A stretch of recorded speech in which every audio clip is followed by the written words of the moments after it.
Baik, selamat pagi teman-teman dimanapun berada. Kembali pada pagi hari ini, seperti biasanya aktivitas kami, ada kakak Pipo Sudarlin yang dalam hal ini yang punya channel. Jadi pada pagi hari ini kami mengunjungi atau mendatangi salah satu rumah di mana pemilik rumahnya yaitu kakak Gabriel Jegabun, ya, yang mungkin teman-teman sekalian sudah pada mendengar nama ini dengan segenap kemampuannya, yang dimana salah satu seniman, ya, yang pernah menggegerkan dunia maya dengan karyanya yang menurut saya itu fenomenal, yaitu robot Komodo. Ya, mungkin teman-teman pernah menyaksikan tayangan tersebut di YouTube, lalu kemudian sempat menonton di siaran televisi yaitu TVRI. Jadi menurut saya ini merupakan karya yang sangat luar biasa.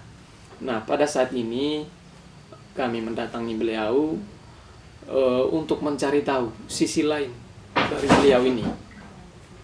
Karena yang kami dengar dan yang kami tahu bahwa selain merakit robot Komodo, beliau ini mempunyai kemampuan lain di bidang lain, yaitu diantaranya kemampuannya di bidang mebel, antara lain bisa membuat meja, kemudian lemari, tempat tidur, dan lain sebagainya.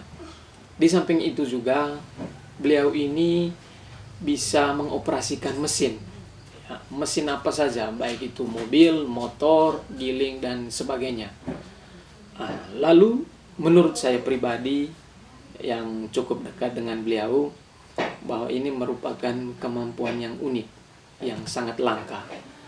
Ada satu moto atau apa namanya yang dipakai oleh beliau, yang menurut kita manusia awam biasa itu adalah sampah. Tapi menurut beliau ini itu merupakan dari antara sampah yang menurut kita itu ada barang-barang tertentu yang dia bisa manfaatkan untuk dia bisa menghasilkan sesuatu yang bermanfaat. Ya, contoh kecilnya itu robot Komodo itu berasal dari limbah, ya. Limbah, barang-barang yang sudah tidak digunakan lagi, namun beliau mengelolanya, mengambilnya untuk dijadikan robot Komodo. Demikian dengan barang-barang yang lain. Nah, saya ajak teman-teman sekalian untuk kita nanti sama-sama menyaksikan bagaimana kemampuan beliau selain merakit robot Komodo di bidang mebel. Ya, lalu di samping itu juga di bagian mesin itu bisa.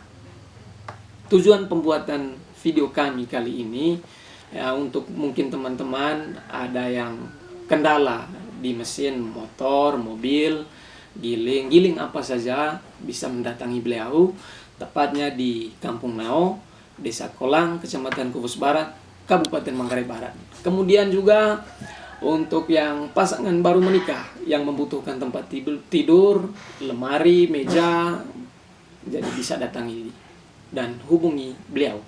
Nah, saya ajak teman-teman untuk kita sama-sama mengikuti bagaimana nanti beliau akan mengerjakan mebel. Kalau untuk robot, jadi kita sudah saksikan. Mari kita ikuti bersama kegiatan dari Bapak Gabriel Jegabun. Hotong. Jadi nanti bisa di apa juga dokumentasikan juga ya. Ini barang-barang bekas ini.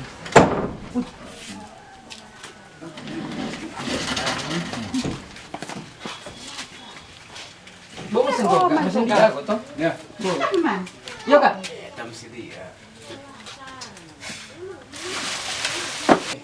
Baik teman-teman, sekarang kita sudah sampai di tempat pembuatan mebel. Jadi seperti yang kita saksikan bersama di sini, jadi peralatan mebelnya yang sudah lengkap, ya, kita bisa saksikan bersama. Jadi di sini tempatnya nanti beliau bisa mengerjakan mebelnya, yaitu lemari, meja, tempat tidur, dan lain sebagainya. Jadi kita bisa saksikan bersama. Lalu nanti di sini kita akan sama-sama mengikuti beliau bagaimana prosesnya dalam membuat meja. Nah, jadi kebetulan pada saat ini beliau dalam sedang memproses pembuatan meja kecil. Jadi kita akan ikuti bersama dengan beliau. Jadi di sini teman-teman, sebenarnya saya merasa diganggu sekali karena saat ini kita melakukan aktivitas yang sama. Bagi teman-teman semua yang memang memiliki bakat seperti saya, memang saat ini saya mau menjelaskan bahwa saya istilahnya adalah tukang kayu. Tapi di sini saya mau menjelaskan bahwa kepada teman-teman semua pada pagi hari ini, jadi simpel saja. Sebenarnya saat ini mau menjelaskan ini adalah salah satu bor listrik. Bagaimana manfaat dari bor listrik? Mungkin teman-teman semua yang tahu hanya untuk bor kayu, besi, sama yang lain. Tapi di sini saya mau jelaskan kepada teman-teman semua, memang saya tambah lagi satu manfaat dari bor ini. Jadi memang seperti bergantung sajalah dari kebutuhan, karena saya selaku tukang kayu mebel, di sini saya mau menjelaskan bahwa bagaimana hasil imajinasi, kalaupun ada setara atau teman-teman yang memiliki kreatif yang sama, tapi ingin saya mau jelaskan bagaimana manfaat daripada alat bor ini untuk menghasilkan yang seperti ini. Ini adalah Luar biasa. sampel kayu untuk mau jadikan tiang meja sebenarnya, tapi banyak hal ya yang mau kita manfaatkan seperti apa, baik itu tempat tidur, termasuk ya kebutuhan rumah tangga lah. Saat ini teman-teman semua, saya akan memberikan contoh manfaat dari bor ini. Sebenarnya bor ini hanya dua manfaat, untuk bor kayu, besi, sama yang lain-lain. Tapi di sini saya membuat sampel Untuk membuat variasi ya. untuk membuat variasi kayu, skir kayu, untuk membuatnya yang lebih rapi dan senilah sesuai dengan kebutuhan dari konsumen semua. Jadi pagi hari ini saya mau jelaskan bahwa manfaat daripada bor ini. Jadi seperti inilah hasilnya sebentar. Ya, silahkan. Sisi lain dari bor ini ya. Jadi ini bor teman ya. Sebenarnya hanya untuk bor kayu dan besi, tapi saya manfaatkan ke sisi lain. Ya. Tujuan dari Untuk bor itu yang menghasilkan kan hanya untuk kayu melubangi yang ya, seperti Kakak, ini. untuk melubangi Dari- kayu. iya. Nah, tapi dalam hal ini kita gunakan untuk memodifikasi ya, Modifikasi dengan peralatan kayu sesuai dengan seadanya, kebutuhan ya. aja, ya. Luar biasa ini sebenarnya. Jadi sebenarnya ini bor, tapi betapa mahalnya kalau saya membeli alat yang spesial buat teman semua yang memiliki kreatif yang sama. Betul. Mari melihat sampel dan cara menambah satu manfaat daripada bor ini ya teman ya. Oke. Ini seperti ini hasilnya nanti. Luar biasa. Jadi di sini saya sudah bentuk kayu sesuai dengan lubang ya. Kemudian kemarin saya bikin ini untuk mendukung apa yang mau kita bentukkan ini nanti. Jadi di sini saya masukkan. Oke.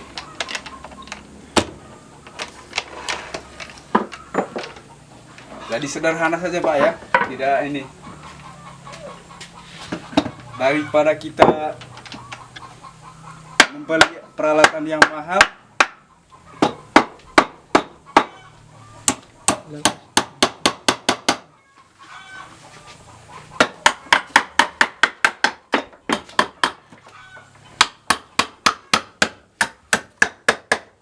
memang membutuhkan proses juga, tapi karena mengejar hasil yang memang harus sesuai dengan kebutuhan.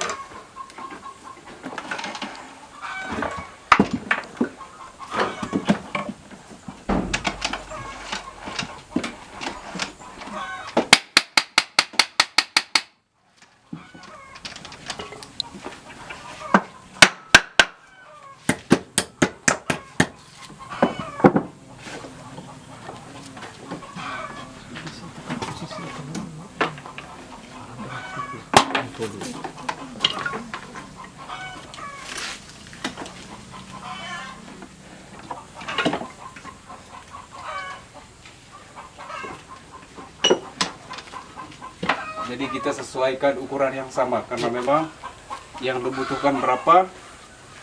Kalau untuk meja jelasnya 4.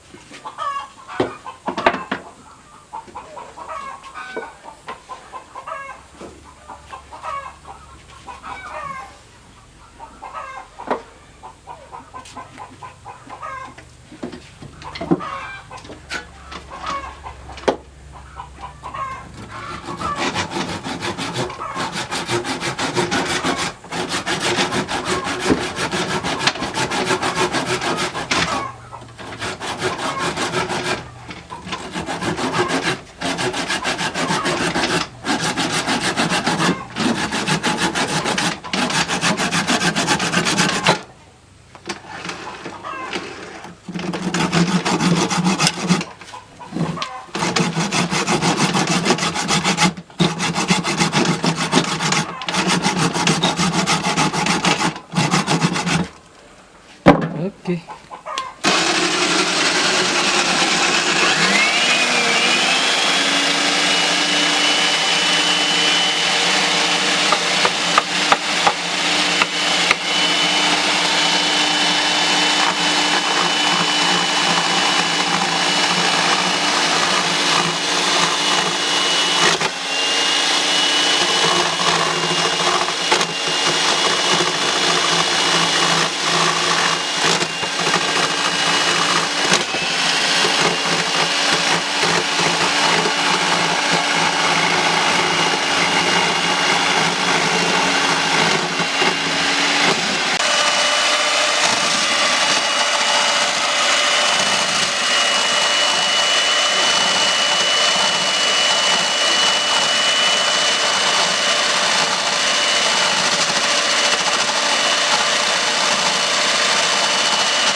Di sini kita mulai untuk jadikan hasil yang sama. Jadi sesuaikan karena memang kebutuhannya 4. Kebetulan ini spesialnya untuk tiang meja.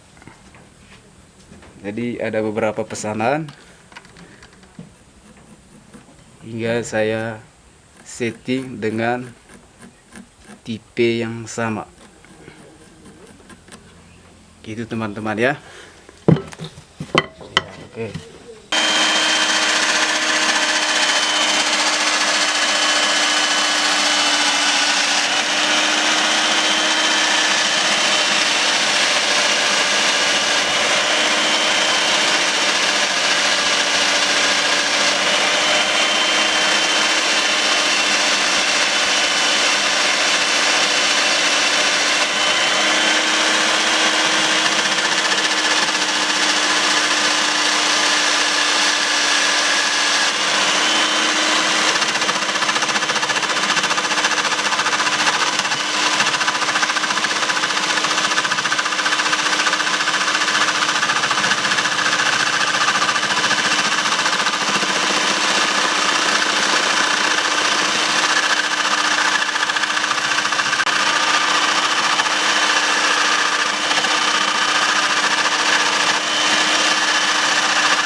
Baik ya, sudah selesai.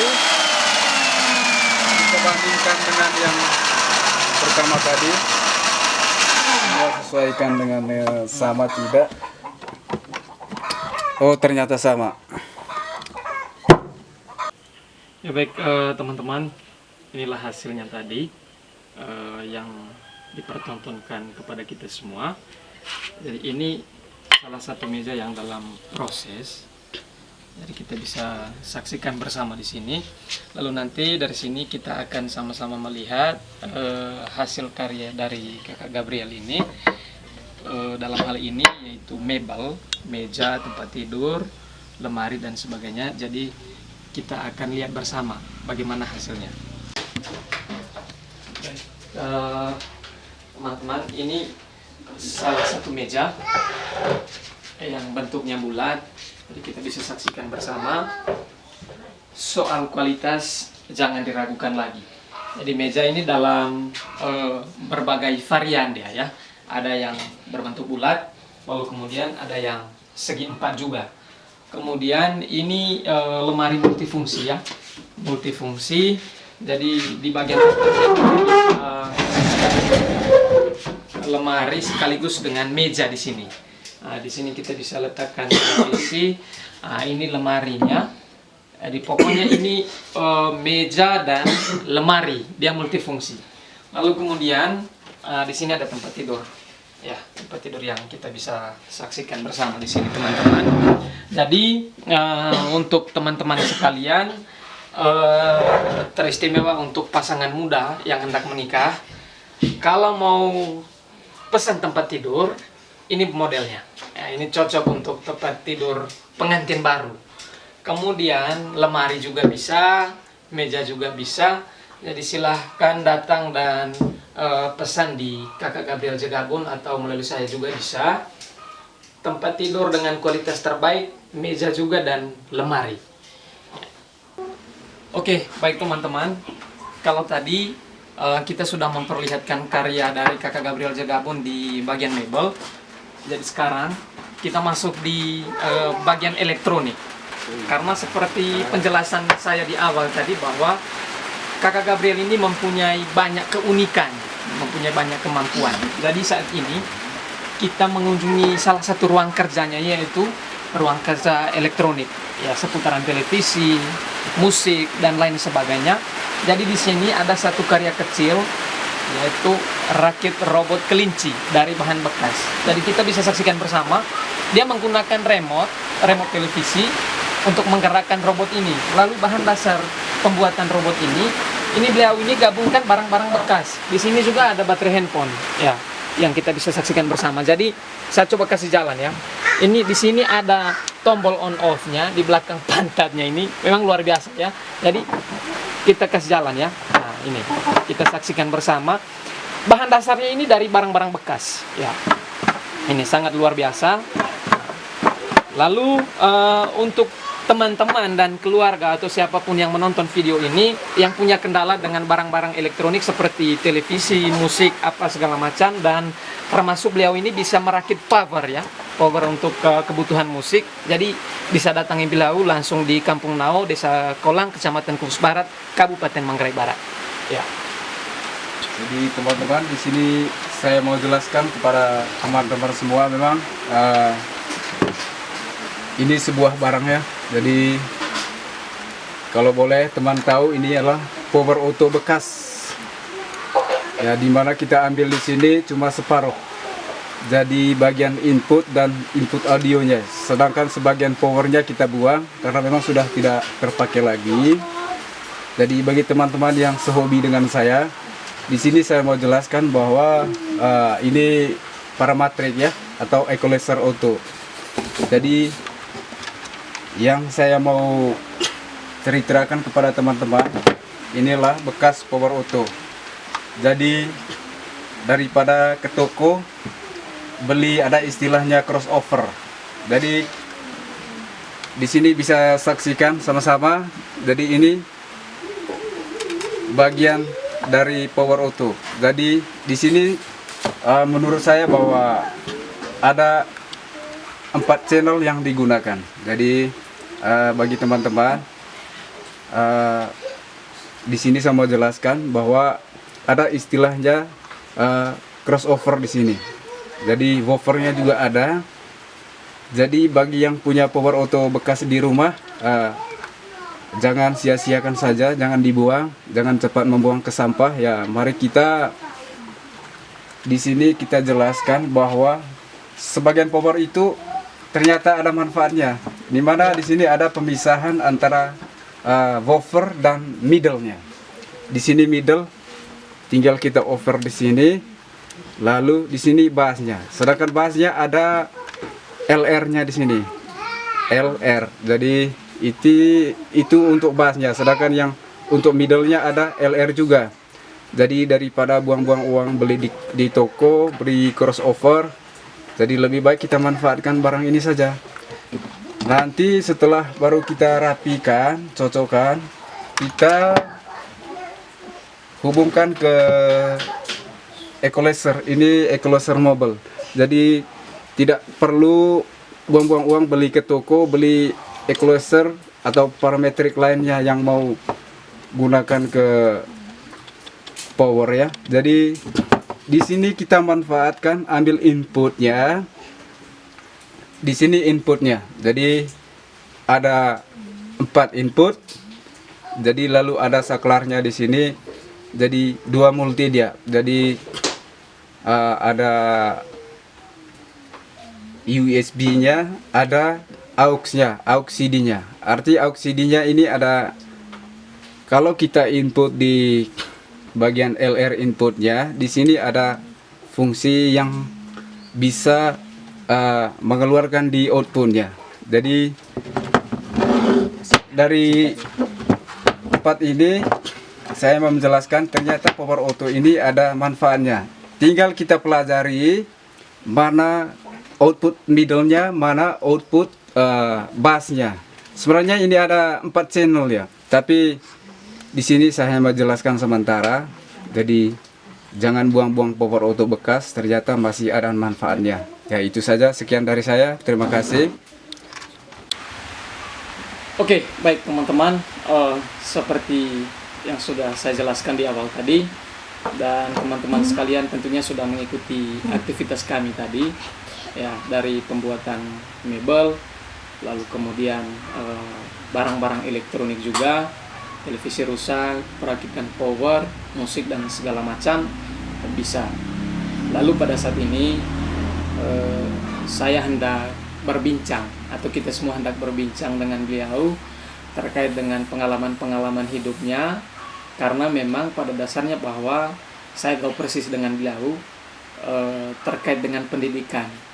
Nah, justru menjadi pertanyaan besar ketika misalnya kita tahu karya yang dihasilkan oleh beliau ini, lalu muncullah pertanyaan, beliau ini tamat apa sebenarnya, ataupun pernah mengikuti pelatihan apa atau kursus apa. Jadi sejujurnya tidak. Kalau menurut saya pribadi boleh dikatakan bahwa bakat yang dihasilkan ataupun yang dimiliki oleh kakak Gabriel ini merupakan bakat asli atau bakat murni, pemberian dari Tuhan. Nah, jadi kayak selamat siang untuk Dite. Jadi sebelumnya minta maaf sudah mengganggu waktu Dite. Ada beberapa pertanyaan, ya, pertanyaan dari saya. Kira-kira bakat ini terlahir atau awalnya seperti apa kayak? Jadi tolong ceritakan secara singkat kepada kami semua supaya kami tidak penasaran ya, terkait dengan bakat yang dimiliki oleh KAI ini ya. Jadi sepertinya sedikit saya mau jelaskan di sini bahwa memang sebenarnya setiap manusia memiliki bakat, cuma bagaimana kita memelihara bakatnya dan kita menggunakan akal budi sendiri sebenarnya. Jadi tidak perlu harus ke situ, harus ke sini. Artinya manfaatkan waktu dengan benar. Itu yang pertama. Yang kedua, pola pikir.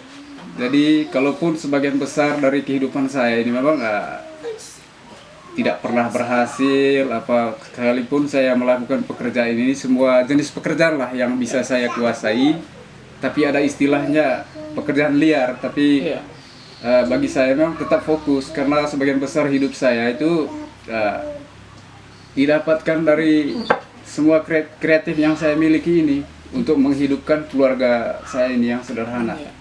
Tapi saya juga tidak memaksa untuk mendapatkan sesuatu daripada karya saya ini.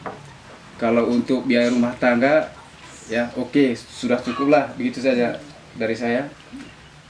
Ya, baik. Terima kasih kakak.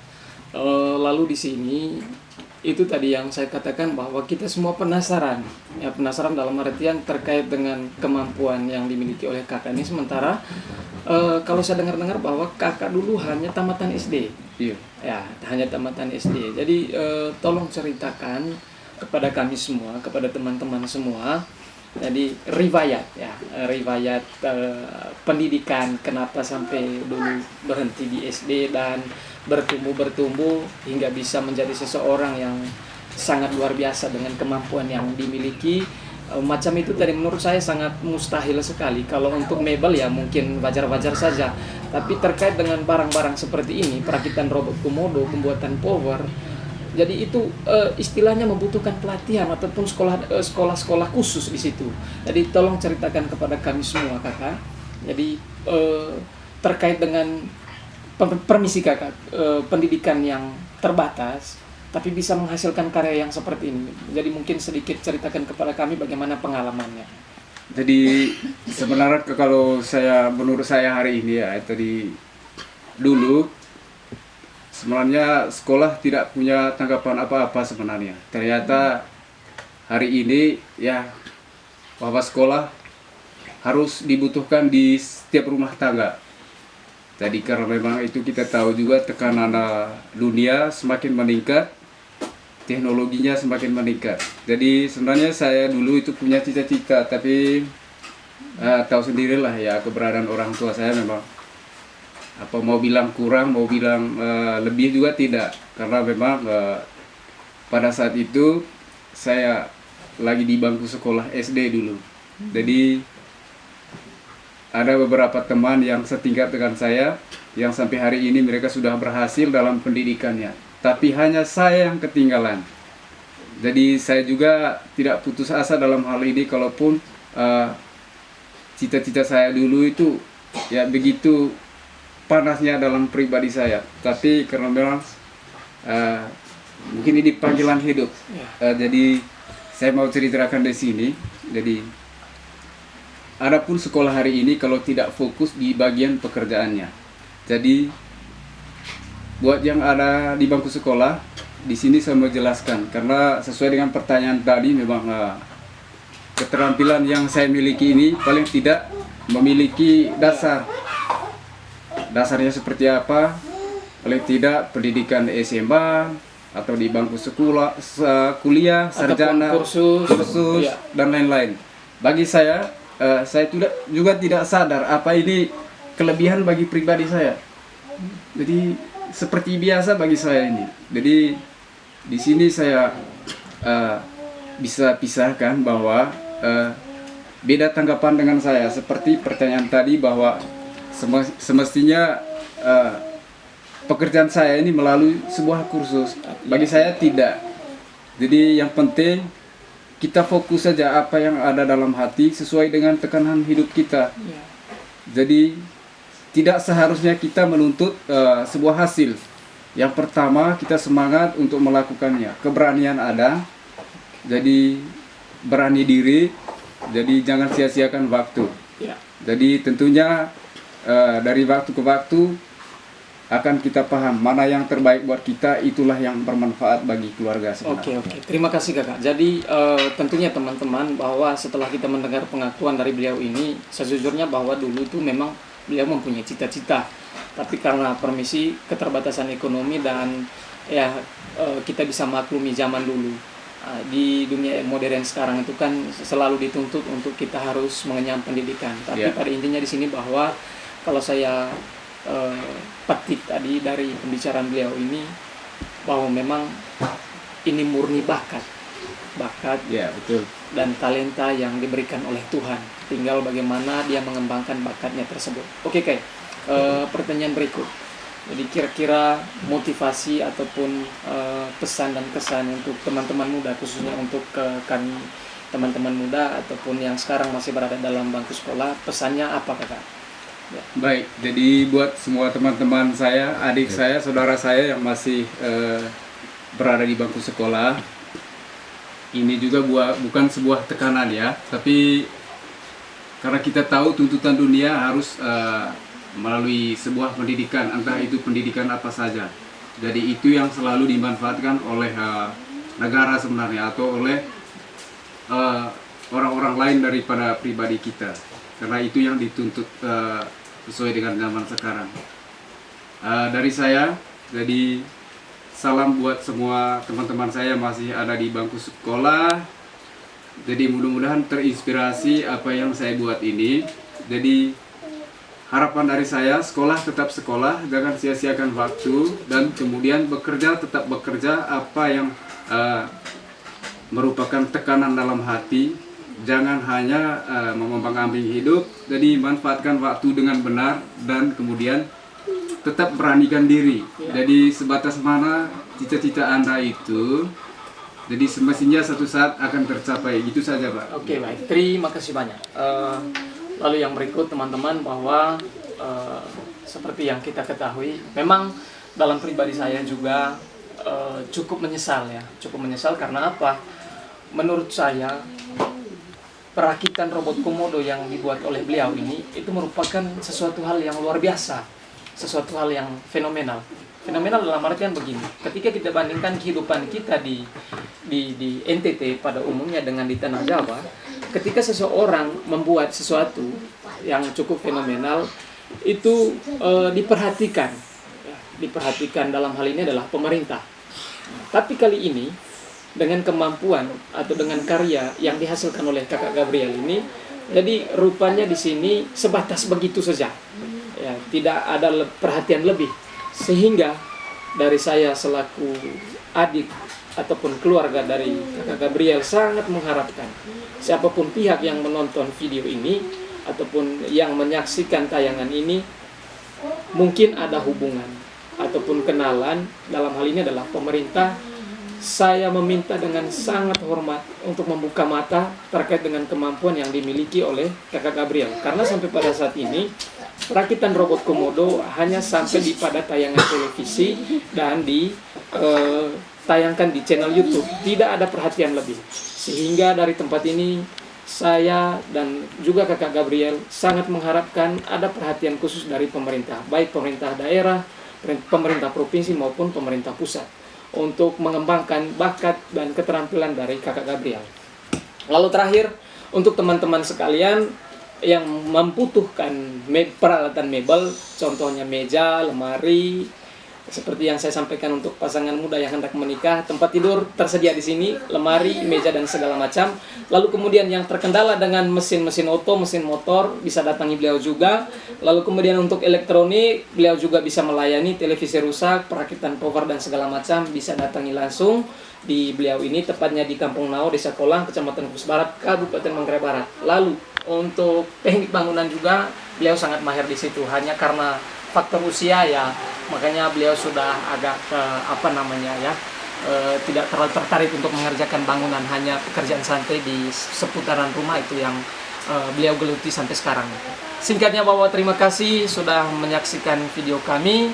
Jadi mohon dukungan dan bantuan dari teman-teman semua untuk membantu mengembangkan bakat dan potensi dari kakak Gabriel Zegabun. Selamat siang dan terima kasih.